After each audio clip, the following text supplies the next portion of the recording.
Hello my fellow YouTubians, atheists and theists alike, and hello my subscribers. Yes, I'm back, and yes, this is me, English Atheist, although it does say Manic Malcolm. That's also me. Malcolm's the name, and atheism, well, it's not a game, but it's definitely fun. So anyway, what's this video about? This video is about a few PMs that I've got in my mailbox since I made a video saying I'm back just a couple of days ago. It's amazing how quick these theists jump all over you because I say I'm an atheist. They must have gone back and seen some of my other videos because I've got some right new ones here, but the same old statements. Now, I've decided that this time, since I'm back and I'm making a fresh start, that I'm not going to go in wading with my size 9 boots on and kick the facts down your head with as much annoyance and fun for me, but not fun for you. So I thought I'd treat you as a rational human being to start off with. I'm not going to mention any names of the 3 people who sent me PMs, and they're very similar in style in the questions they ask and the accusations they make. But let's just deal with this one, right? Is that you're an atheist because you want to sin, or because the next one is you're an atheist because for some reason you hate God. Right. Well, I don't hate something I don't have any belief in. Now, I wish to make it clear, I'm an atheist. This means I have no belief in gods. That's right, that's God with a small g and an s at the end, and it's plural. Not I have no belief in God, as in whichever God it is that you believe, whether it be Yahweh or Allah or, well, Buddha's not really a god, but Shiva or Quetzalcoatl or Ra or blah blah blah, etc, etc, etc. Because as human beings, we have invented so many gods over the years to explain. Oh, yes, I use that word, we have invented, because that's my own personal belief. I believe that you have just subscribing to a faith in something that somebody invented to, what's the best way of putting this, right, is that the reason for gods, that's a good point, the reason for gods in my rambling way. The reasons for gods are quite simple, is that the human being has an inquiring mind. Well, most of us have an inquiring mind, and we want to know how things work and why things work. And when we don't have an explanation, we tend to try and figure one out. Now, before we had the tools to work things out, it was seeming to be a logical explanation to say there are gods. Why do people get ill? Why do some people who are ill get better and some people die? I don't know. So we'll assign a supernatural power to this because it seems logical, and it's the same as well, most people, when I say most people, I obviously don't mean now, but they used to believe that the world was flat. And with a flat world that's fixed in whatever space, if you like, the sun went round and round the world. Well, as we get more tools, we've had better observation, and we can see now that the world is a ball. And the sun doesn't go round this ball, we go round the sun. Okay, so they accepted that because they had no choice. So we have the tools, and then they said, oh well, the sun must be the centre of the universe because we're special. You know, we're human beings, we're special, we're better than everything else. And the answer to that one is no, we're not. Nope, sorry. Sorry. We're not any better. The sun isn't anything special, as we've discovered, because we've got the tools, you know, telescopes and radars and spaceships that have looked. You know, and we've seen that we are just a tiny little star, not even a very significant little star. You know, a yellow dwarf star. We're in this bloody great big galaxy that's full of stars, that are a lot bigger than ours. And we're just a minor, we're one of the outer spiral arms, and that spins, and every God knows how many million years we make a revolution of the galaxy. And that galaxy that we're in, with all these millions of stars that are in it, is just one galaxy of millions of other galaxies, all in this universe, and they're all rushing away from each other at mind-bogglingly fast speeds. How do I know that we're rushing away from each other at mind-bogglingly fast speeds? Because it's been observed. Because we have the tools and we've seen it. You can see it. It's not supposition, it's not theory, it's fact. So we'll move on to this point here. Hold on, I've lost the place. There, Big Bang. Big Bang. I wish you people, before you sit there and go don't actually learn what you're talking about, but no, sorry, I said I wasn't going to get annoyed. I said I was going to take this nice and steady. Right. You're mixing up a lot of theories all together in one, and you're also claiming, the Big Bang Theory, or the theory of evolution. But we'll start with the Big Bang Theory. How do we know that the universe came from a singularity? Because we know the universe is expanding. How do we know the universe is expanding? That's right, because we've got the tools and we've seen it happening. It's been observed. Right, so we got that. Oh, sorry, what was that? Oh, well, obviously, if the universe is expanding, at some point it must have been smaller. And when it comes down to the smallest possible tiny point that it could possibly be, that is a singularity. No, I can't explain how it got there. I don't know. Why don't I know? Because we don't have the tools yet to understand what the singularity was doing there in the first place. Now, if you claim it was a god that did it, that's just the same as me saying, I don't know, but you've found an explanation that you feel happy with. That's not the explanation I like. No, that's not the explanation I will accept, because it is not a satisfying explanation. It might be for you because it makes you feel a lot better about yourself because you know the answers now. Any question that you don't know the answer to, God did it. Whichever God it is that you believe in. And remember, I'm an atheist, so I don't believe in any gods. Not just yours, but any gods. Why don't I believe in gods? Simple. There's no evidence. Don't shout at me. Don't start shouting, what about my Bible, Quran, Holy Scriptures? No, that's not evidence. It's not provable scientific evidence. Therefore, it is not taken into account. It is myth. It is legend. It is storytelling. It is primitive minds. Oh no, I shouldn't really even call them primitive minds. It is primitive man, that's better, trying to find explanations for why the sun comes up, why some people die of disease, why some people don't. So we've given that. Now the Big Bang Theory is, you've got it, is that all the energy that could ever be is inside this singularity, whatever you like. I don't know how big it is. Some people say it's tiny, it could have been huge. I don't know. I wasn't there. We don't have the tools to measure it.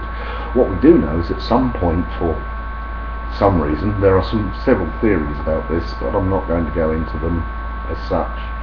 You know, but M theory or string theory seems to be, and you notice I say that word, seems to be the most credible one to accept at the moment, because it fits all the facts. All the facts fit that theory, I should say, which is how a theory comes about. And I'm rambling again. Anyway, so I accept the Big Bang. I don't believe in the Big Bang. I don't worship the Big Bang. I accept the Big Bang as the most likely theory to explain the existence of this universe that we live in. Right now, that has nothing to do with abiogenesis. Whether life started on this planet would make no difference at all to whether you had this expansion of this singularity. It happened. Get over it, you know? Right, now, planetary formation. Right? No gods out there going, boom, we'll have a planet, boom, we'll have oceans, boom, we'll have lights. What you've got is you've got a naturalist process, where you have dust clouds that, because of the force of gravity, slowly go, and it gets heavier and more denser and hotter until finally it ignites and you get a sun, The sun has its accretion disk of all the debris that's left behind from this rather large explosion, and gravity as well, because this dust cloud is spinning, forces it to clump together, and it claps together and it makes rocks and things, and they all go boom, boom, boom, boom, boom, and it builds up big balls of molten rock, and they become planets spinning round and round and round, or it forms the gas giants. I know this is not exactly a scientific method, but this is very laymanish, but it's quite simple to understand. And I'm putting it in terms like this because it is simple to understand. And how do we know that this happens? How do we know that planetary formation happens? And how do we know stars form in a way? Just get yourself a telescope, a big one, point it out there at some stellar nursery and have a look. You'll see stars forming. You'll see stars igniting. And we found stars with other planets going around them. We found stars with planets that are with accretion disks around them, where planets are only just starting to form. We know, we understand the mechanisms of planetary formation. Okay, let's move on to abiogenesis then. Right, is that the Earth is fine-tuned for life? No, it's not. It just happens to be in what we like to call the Goldilocks zone, because as far as we know at the moment is that what you need to have life is you need a liquid and you need an energy source. You don't need the sun, it appears, but you need, it's purely laboratory crap, but you need some sort of energy source, and you need some sort of liquid medium, preferably water. And we happen to be living in what's called the Goldilocks zone, where it's neither too hot nor too cold for liquid water to be present. And so the circumstances were right, the chemicals were there. How they got there is natural process. What you get, life starts because of organic chemistry. It's simple. Where's your problem in that? Now, for those of you out there who are literalists who say, well, it doesn't say that in my holy book, it says that my God created us from dust or mud or dreamed us up. Sorry, that doesn't fit the facts. That doesn't fit the facts at all. Now, abiogenesis has nothing to do with the Big Bang, and the last one that you guys really get irate about is the theory of evolution. Now, you get confused, and I know you seem to get confused, is you think, oh, Darwin, because he's the man responsible for the theory of evolution. Wrong. There have been theories of evolution long before Darwin. They knew about deep time well, they called it deep time, which meant they realised that there must have been lots and lots and lots of time, and they realised that animals had changed over time. The only thing that Darwin came up with was a mechanism. He sat and he observed, and he noticed that there was a mechanism, hereditary, that, if you like, traits that helped an animal survive were more likely to be passed along to its offspring. That's it. That is what the Darwin's theory of evolution stated. Now, what we have today, the modern biological theory of evolution, if you brought Darwin back and sat him in front of that, he'd sit there and go, what? I don't get it. But we do, because it's been developed and built up over time. Now, again, I don't believe in the theory of evolution. I accept the theory of evolution because it is the best theory that explains the facts. You'll hear some atheists bang on about, me as well, is evolution is a theory and it's also a fact. Has that sunk in? How can it be both? Well, we've observed evolution. I mean, a lot of you out there, whether you're theists, regardless what, will accept the idea of microevolution, is that species of animal can change over time. So from wolves you can get dogs, but you refuse to accept the fact that these little changes can build up to make huge changes, that a dog can evolve into another animal. You seem to think, judging by this one here, is how can a monkey evolve into a man? How did it know what to change into? which shows me that you're either deliberately misunderstanding or you don't even have an idea of what it means. It's not that I slowly go backwards. Let's say I'm a monkey.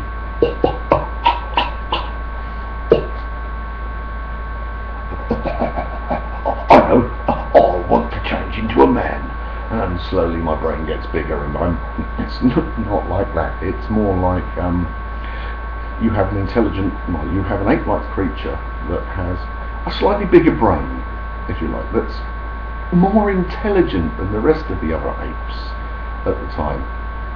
Now, this is only an example, I'm not saying this is fact, but because of that intelligence, it's able to find food better, it's able to survive a lot better.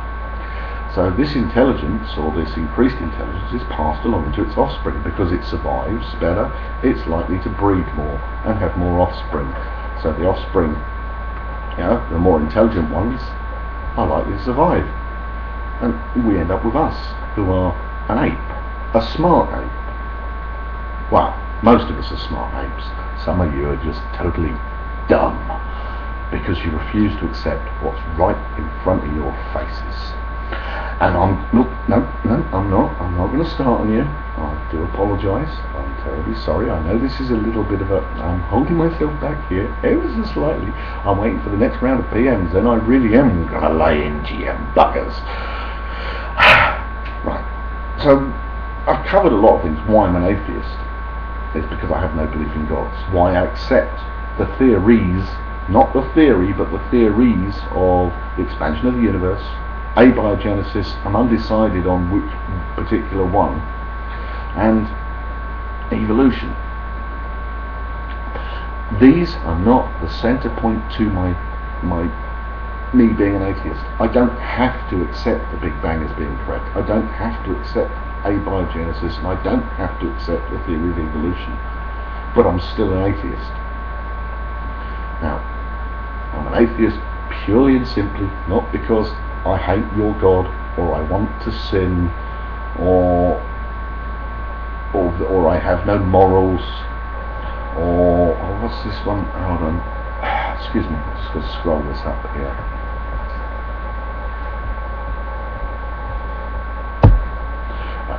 Yes.